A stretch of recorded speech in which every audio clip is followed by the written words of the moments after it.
Hello friends, hi. Om Shri Sachchidananda సమస్త సద్గురు సాయినాథ్ మహారాజ్ కి జై. ముందుగా సాయి భక్తులందరికీ నమస్కారం అండి.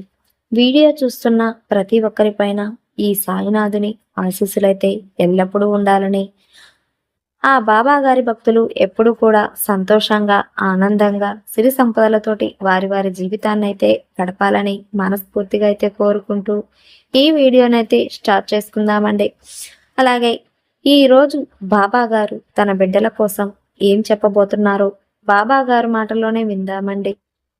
ఈ రోజు అయితే బాబా గారు వారి బిడ్డల కోసం ఒక చక్కటి సందేశాన్ని అయితే అందించబోతున్నారండి. ఆ చక్కటి సందేశం ఏంటో, ఆ చక్కటి సందేశం వెనుక పరమార్థం ఏంటో, అలాగే బాబా గారు తన బిడ్డల కోసం ఏం చక్కటి సందేశం అయితే తీసుకురాబోతున్నారో ఆ బాబా గారి మాటల్లోనైతే విందామండి. ఈ రోజైతే ఖచ్చితంగా నీ కోరిక నెరవేరుతుందని అనిపిస్తుందని నమ్మకాన్ని అయితే బాబా మీద అయితే ఉంచి ఈ వీడియోనైతే ఎక్కడా కూడా స్కిప్ చేయకుండా పూర్తిగా చూసినట్లయితే వీడియో అర్థమవుతుందండి. ఈ వీడియోనైతే పూర్తి వరకు చూడడం ప్రయత్నించండి. ఎటువంటి సందేశం అయితే అందించబోతున్నారో ఆ సందేశం వెనక ఎటువంటి పరమార్థం ఉందో, ఎటువంటి శుభవార్త అయితే ఉంటుందో అనేది, ఈ బిడ్డల కోసం ఎటువంటి వార్త అయితే తీసుకురాబోతున్నాడో బాబా గారి మాటల్లోనే విందామండి. బాబా వారి భక్తులు ఇప్పటి వరకు మన ఛానల్ని సబ్స్క్రైబ్ చేసుకోకపోతే ప్లీజ్ సబ్స్క్రైబ్ చేసుకొని సపోర్ట్ చేయండి ఫ్రెండ్స్. అలాగే పక్కనే ఉన్న బెల్ ఐకాన్ క్లిక్ చేసి పైన ఆల్ అనే సింబల్ని క్లిక్ చేయడం వల్ల మన వీడియోస్ అనేది 1 by 1 చూడవచ్చు. అలాగే వీడియో అనేది చివరి వరకు చూడటానికి ప్రయత్నించండి. వీడియో చివరి వరకు చూసి వీడియో కనుక నచ్చినట్లయితే లాస్ట్లో ఒక చిన్న లైక్ అనేది ఇవ్వడం మాత్రం మర్చిపోకండి ఫ్రెండ్స్. అలాగే లేట్ చేయకుండా వీడియో అయితే స్టార్ట్ చేసుకుందామండి. ఇప్పుడు ఈరోజు బాబా గారైతే తన బిడ్డ కోసం ఒక చక్కటి సందేశం, అలాగే ఎటువంటి సందేశం తీసుకురాబోతున్నారో మనం బాబా వారి మీద అయితే నమ్మకం అయితే ఉంచి ఈ వీడియోని చివరి వరకు చూడండి. బాబా గారిని నమ్మి ఈ బాబా వారి యొక్క చక్కటి మాటలు, సందేశాలు అయితే పూర్తిగా విన్నట్లయితే మీరు షిరిడీకి వెళ్ళి షిరిడీ దర్శనాన్ని చేసుకోవాల్సిన అవసరం లేదండి. ఈ వీడియో చూస్తే బాబా గారి మాటలు మీకు పూర్తిగా అర్థమవుతుంది. బాబా గారే స్వయంగా షిరిడీ నుంచి ఈ వార్త అయితే తీసుకుని వచ్చి వారి బిడ్డల కోసం అందజేయబోతున్నారు కనుక ఈ వీడియోనైతే చివరి వరకు చూసినట్లయితే మీకు అప్పుడు అర్థమవుతుందండి. లేట్ చేయకుండా ఇప్పుడు వీడియోనైతే మొత్తం పూర్తిగా వినండి. అలాగే ఇప్పుడు బాబా గారు తన బిడ్డతోటైతే ఇలా అయితే చెప్తూ ఉంటారు. బిడ్డ, ఈరోజు నేను షిరిడీ నుంచి నేరుగా అయితే నీ వద్దకు, నీ ఇంటికి రాబోతున్నాను తల్లి. ఆహ్వానం అయితే ఇస్తావు కదా తల్లి అని బాబా గారైతే తన భక్తురాలతో ఇలా అయితే అంటాడు. బిడ్డ, షిరిడీ నుంచి రావాలని 2 సంవత్సరాలుగా ప్రయత్నిస్తూనే ఉన్నావు కదా తల్లి. రావడానికి నీకు కుదరలేదు కదా తల్లి. అందుకే నా బిడ్డ కోసం నేనే స్వయంగా షిరిడీ నుంచైతే వస్తున్నాను తల్లి. వస్తూ తన బిడ్డల కోసం ఖాళీగా అయితే రాకూడదు కదా తండ్రి. ఖాళీ చేతులతో, ఉట్టి చేతులతో రావడం మంచిది కాదు కదా తల్లి. అందుకోసమే నీకోసం నా చేతులతోటి ఒక శుభవార్త అయితే తీసుకురాబోతున్నాను. ఆ శుభవార్త కూడా 24 గంటల లోపు నీకైతే అందజేసి అప్పుడే నేను షిరిడీకి అనేది బయలుదేరి వెళ్తాను తల్లి అని తన భక్తురాలతో అయితే ఇలా అయితే చెప్తూ ఉంటాడు. బిడ్డ, నువ్వు అయితే నా మీద నమ్మకం అయితే ఉంచి ఇన్ని రోజులుగా నన్ను నమ్ముతూ ప్రతిరోజు కూడా, ప్రతి క్షణం కూడా నన్ను దర్శించుకుంటూ నా మీద నమ్మకం అయితే ఉంచి ఇన్ని రోజుల నుంచి కూడా నువ్వు పడ్డ శ్రమని, ఇబ్బందులు, కష్టాలన్నీ నేనైతే ఇకపై నీ దరిదాపుల్లో కూడా ఉంచకుండా చేస్తాను తల్లి. నా మీద నమ్మకం అయితే ఉంచి నన్నైతే నమ్ము, నన్నైతే ఆహ్వానిస్తావు కదా తల్లి అని అడుగుతూ ఉంటాడు. అప్పుడు బాబా గారితో ఇలా తన బిడ్డ అయితే అంటూ ఉంటుంది. తండ్రి, ఇన్ని రోజులకి ఈ భక్తురాలు కనిపించిందా తండ్రి? ఇక ఓపిక పోయి నశించి ఈ బాధలతోటి, ఈ ఇబ్బందులతోటి, ఈ ఇక్కట్లతోటి పడలేక ఓపిక అయితే నశించి నేను నీరసపడిపోయాను తండ్రి. ఇక ఓపిక అయితే లేదు తండ్రి నాకు అని నిరాశగా మాట్లాడుతూ ఉంటుంది. అప్పుడు బిడ్డ, ఎందుకంత నిరాశ? నేను వచ్చేస్తున్నాను కదా తల్లి. ఈ రోజైతే 24 గంటలలో నీకు నీ కోరికలు, నువ్వు చెప్పలేనటువంటి నీ మనసులో కోరికలు కూడా నాకైతే తెలుసు తల్లి. నాకు ఏం తెలుసులే, ఈ బాబాకేం తెలుసులే అని నువ్వైతే అనుకుంటావు కదా తల్లి. నీ బాధలు ఎవరు వినటం లేదని, ఎవరు పట్టించుకోవడం లేదని, అలాగే నీ బాధలు నువ్వే పడుతున్నావని, నువ్వు ఎన్నో సమస్యలు పడ్డావు తల్లి, నేను కాదనడం లేదు. అప్పటికి చాలా సమస్యలు ఎక్కువైపోయి సతమతమైపోయి చాలా బాధలు పడుతూ చాలా కన్నీరుతోటి నన్నైతే చాలాసార్లు అయితే వేడుకుంటూ నా పాదాల మీద అయితే పడి వెక్కి ఏడ్చుకుంటూ చాలాసార్లు అయితే నువ్వు బాధపడటం నేనైతే చూశాను తల్లి. నువ్వు ఈ బాబా నా వైపే చూడడం లేదు, అసలు నన్ను పట్టించుకోవడం లేదు, తన బిడ్డనైనా నన్ను ఎందుకు వదిలేశాడు, ఇలా నా బాధ ఎందుకు కనిపించటం లేదు బాబా వారికి అని నన్ను చాలాసార్లు అయితే ప్రశ్నించావు, నిలదీశావు కూడా తల్లి. నిలదీసి ఇలా అయితే అడిగావు కూడా. అవన్నీ నాకు బాగానే తెలుసు తల్లి. నా బిడ్డలు నన్ను తప్ప ఇంకెవరిని అంటారు? నా బిడ్డలనైనా మీ కోరికలు నేను తప్ప ఇంకెవరు తీరుస్తారు తల్లి అని బాబాగారైతే తన బిడ్డతోటైతే ఇలా అయితే ఓదారుస్తూ ఉంటాడు. బిడ్డ, కష్టాలంటూ ప్రతి ఒక్కరికి ఉంటాయి. అలాగే కష్టాలు, బాధలు, సంతోషాలు ప్రతి ఒక్కరి జీవితంలో ఎప్పటికీ కూడా ఉంటాయి. కష్టాలు వస్తేనే బాధలు అనేవి వస్తూ ఉంటాయి. బాధలు కష్టాలు భరిస్తేనే సంతోషాలని నిలబెట్టుకోగలుగుతారు. అలాగే ఈ కష్టాలకి ఈ బాధలకి అన్నిటికీ కారణం నేనే తల్లి. ఇలాంటి చిన్న చిన్న కష్టాలు బాధలు పెట్టింది కూడా నేనే తల్లి.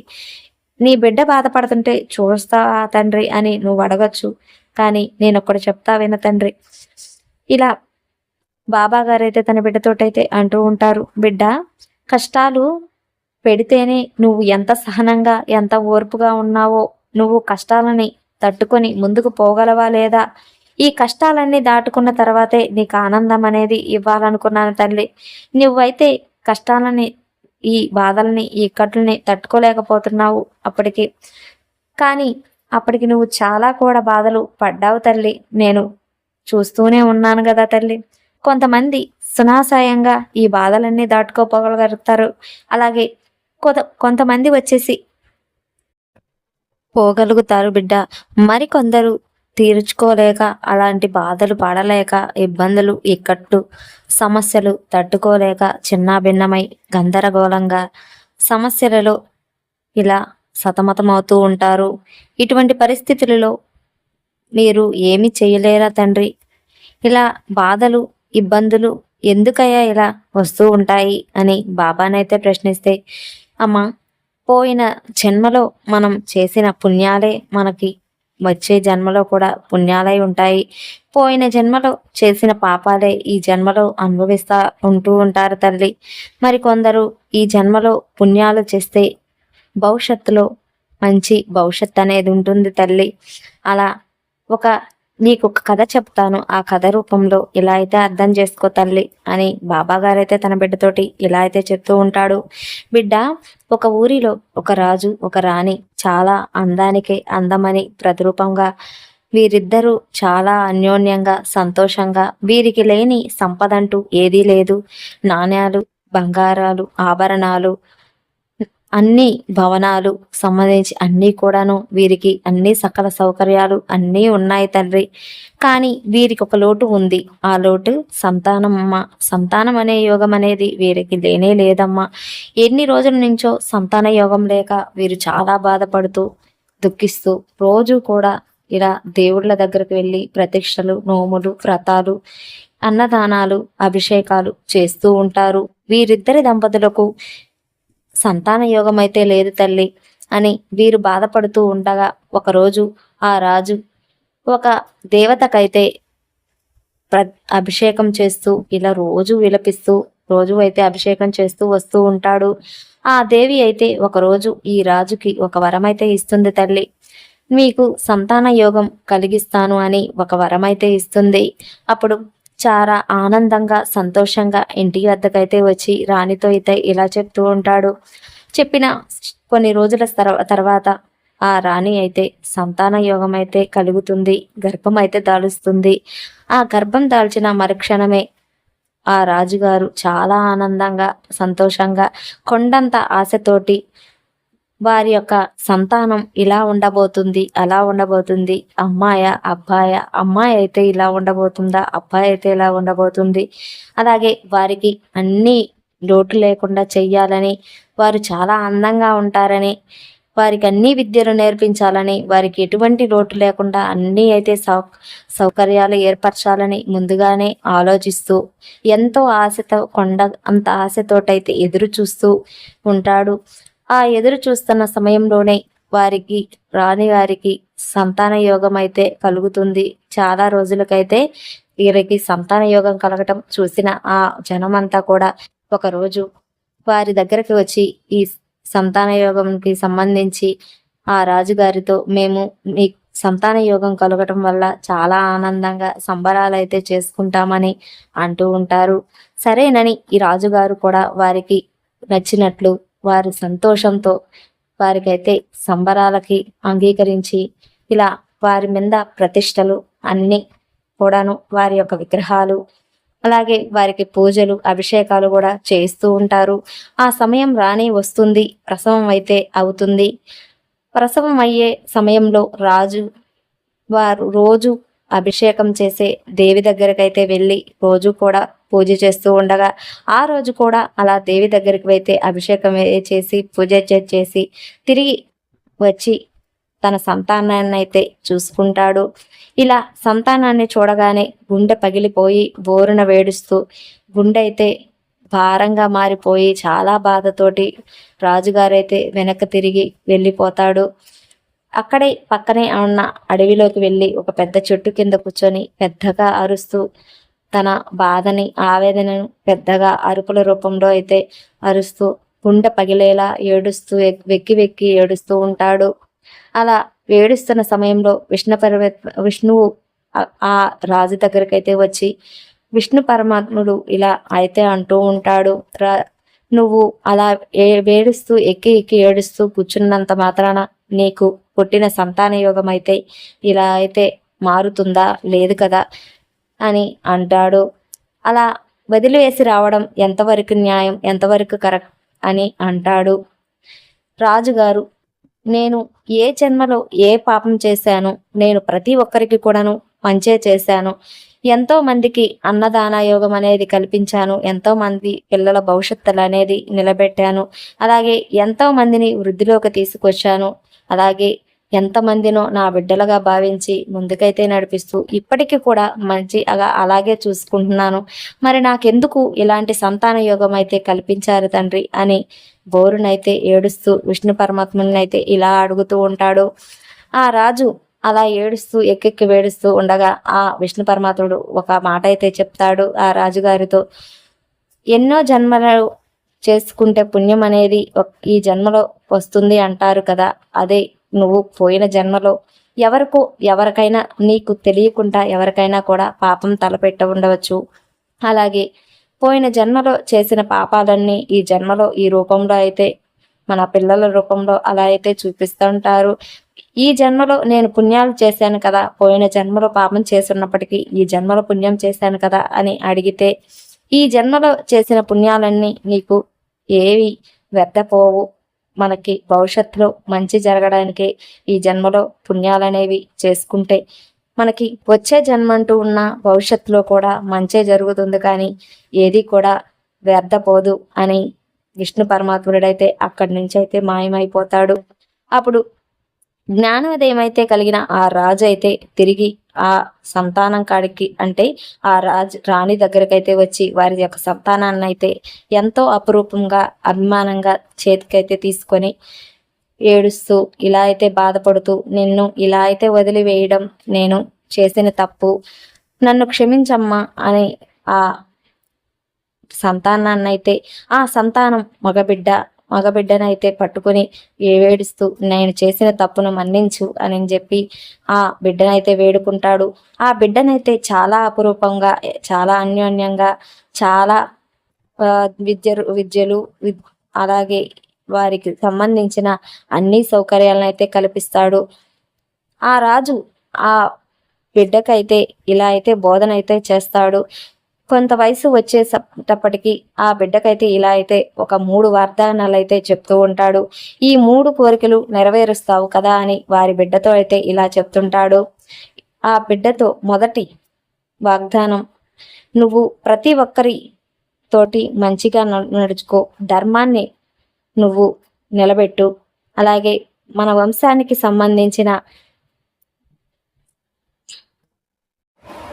మర్యాద ఎప్పటికీ నువ్వు వమ్ము చేయొద్దు, అలాగే మన పెద్దవారితో మర్యాదగా నడుచుకో, అమర్యాదగా ఎవరితో కూడా నడుచుకోవద్దు, కానీ ధర్మాన్నే పాటిస్తూ నువ్వైతే ముందుకు నడుచుకో, ప్రతి ఒక్కరితో కూడా సంతోషంగా, ఆనందంగా, అభిమానంగా మాట్లాడుతూ ప్రతి ఒక్కరి బాధలని అన్నీ కూడాను మనం కూడా పంచుకుంటూ ఇలాగైతే ముందుకు నడుచుకుంటూ పోవడమే మన జీవితానికి ఒక పరమార్థం అనేది ఉంటుంది అని వారి బిడ్డతో అయితే చెప్తాడు.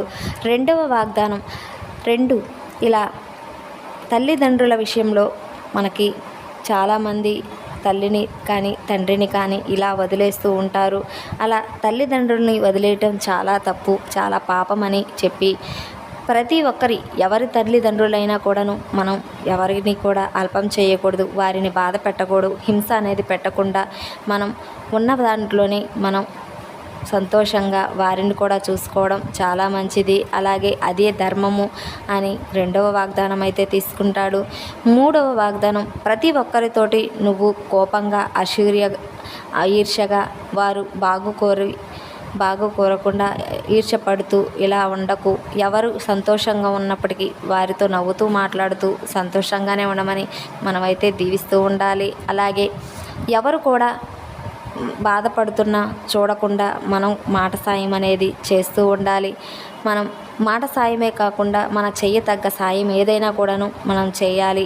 నువ్వు నా తర్వాత రాజుగా అయితే నిలబడి ఈ వాగ్దానాలన్నింటినీ చేస్తావని మాట ఇస్తూ ఈ వాగ్దానాల మీద నమ్మకం అయితే పెట్టుకుని, నేను చెప్పింది గుర్తుపెట్టుకుని నువ్వు భవిష్యత్తులో మంచి గొప్ప రాజుగా పేరు ప్రతిష్టలు విజయాన్ని సాధించాలని మనస్ఫూర్తిగా అయితే కోరుకుంటున్నాను అని ఈ రాజుగారైతే తన బిడ్డతోటైతే ఇలా అయితే చెప్తూ ఉంటాడు.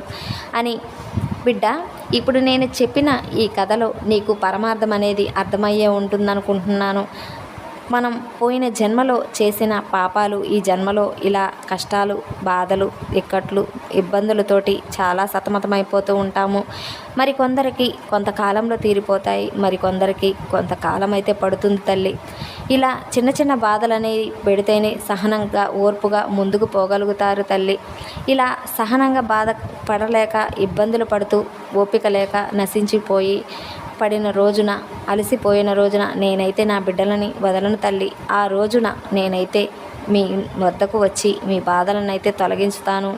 ఈ బాధలు, ఈ ఇబ్బందులు, ఇక్కట్లు ఎందుకు పెడతారయ్యా తండ్రి అంటే, ఈ బాధలు, ఇక్కట్లు, సంతోషాలనేవి ముందు పడితేనే తర్వాత ఈ బాధల గురించి సంతోషాలు అనేది అర్థమవుతాయి తల్లి అని ఈ భక్తురాలతో అయితే ఈ బిడ్డతో ఇలా అయితే బాబాగారైతే అంటూ ఉంటాడు. ఇలా వీటిలో పరమార్థం అనేది మీకు కూడా అర్థమయ్యే ఉంటుంది అనుకుంటున్నాను తండ్రి. మీకు ఇప్పటికీ ఈ పరమార్థం అనేది అర్థం కాకపోతే ఈ వీడియోని అనేది పూర్తిగా వివరంగా అర్థం చేసుకొని బాబా రూపాన్ని అయితే ప్రత్యక్షించుకొని చాలా పవిత్రమైన రూపంతో అయితే మనస్ఫూర్తిగా కళ్ళు మూసుకొని అయితే దర్శిస్తూ వినండి, అర్థమవుతుంది. మీ బాధలు, మీ సమస్యలు, ఇబ్బందులు కూడా ఈ మాటలతోటి మీకు తొలగిపోతాయి. ఇలా ఈ వీడియో మీకు చివరి వరకు చూశారని అనుకుంటున్నాను.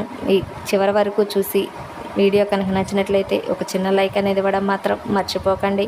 బాబా భక్తులు ఇప్పటి వరకు మన ఛానల్ని సబ్స్క్రైబ్ చేసుకోకపోతే ప్లీజ్ సబ్స్క్రైబ్ చేసుకోండి, సపోర్ట్ చేయండి ఫ్రెండ్స్. మరి ఎన్నో బాబా యొక్క సందేశాలు, బాబా యొక్క మంచి మాటలు వారితోటి మళ్ళీ మీ ముందుకు అయితే వస్తాను. Okay friends, bye.